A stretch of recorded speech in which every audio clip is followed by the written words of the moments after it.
Hi everyone, this is Susan Watkins, and this is my second update for my MMP. As you can see, I'm starting with my updated timeline.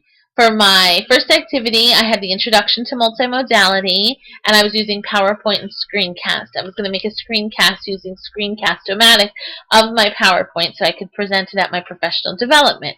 However, I had an opportunity in March to speak at the Language Arts Leadership Association conference, and I presented a PowerPoint to them, and I was asking my audience if they would have preferred to have a screencast that they could have watched, and almost all of them said no, that when they have professional development, they prefer it to be a person that they can talk to, that they can interact with, and stop and ask questions to. So I decided that I don't really want to make a screencast of this. It might be a good idea for people to use as a tool from distance learning or something that they could take home and review and refresh.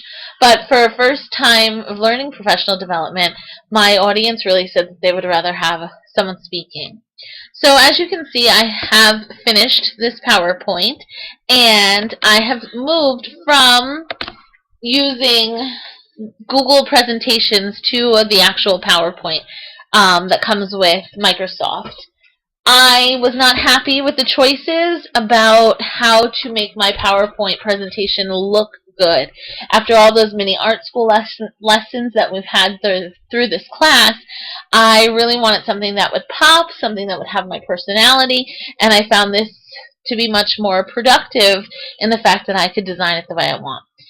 So I have a lot of slides. I'm just going to take the time to show you a couple. I have one that shows what is multimodality, and I link my research to the topic that I'm studying to validate it for my audience. So I also have digital natives to kind of explain who are students. For those of you who teach high school, this picture should look familiar, who they are today. I also tied it into what does it all mean, and I give some statistics about college graduates today and what we have to do as language arts teachers to tie it all together. And then I just give a list in this presentation of certain multimodal tools that can be utilized by the teacher to help engage our students with reading. Next, I give a basic outline of my design, what I'm doing for my research for my dissertation, and how I'm collecting data. I'm going to go through the 3 focal students that I'm using. These are their pictures. I have parental permission to use everything. And I talked about this last time, I have excerpts from their blogs that they actually use in my classroom around different novels. You can see this one's for Huckleberry Finn, to use for social media, for them to engage with literature outside of the classroom. So I have Paul's here, I have a sample from Rita's blog, and I also have a sample from Gabby's blog.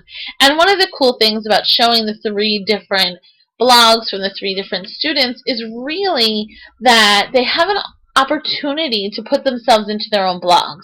They can pick their designs, they can pick their colors, they can pick their pictures if they want to add pictures. As you can see, Paul has a picture of Shakespeare in a baseball cap. It really gives them an opportunity to take ownership over their own work that isn't necessarily done with a traditional paper in class. I also talk a little bit about some music and different ways that music can be used in the classroom, and I get to Pinterest. So I put a little bit of Pinterest in here as from my timeline, which is down here.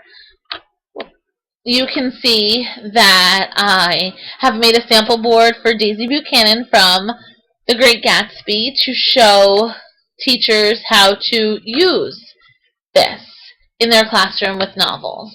So when I give my presentation, I'm going to talk a little bit about how this could be utilized. One of the suggestions and feedback that I got was actually to make a screencast on how to make a pin board through Pinterest, which might be something that I think about in the future. I also have in here a little bit about picture books, because that's a different type of multimodal tool, and I've decided to use a video by an artist named Common for a song he wrote called Testify, for how to use literary lenses.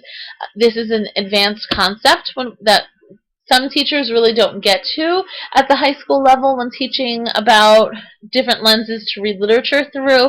And I have a great activity that really walks teachers through how to use multimedia in order to teach this. And I would play the video, but it won't work while I'm making the screencast.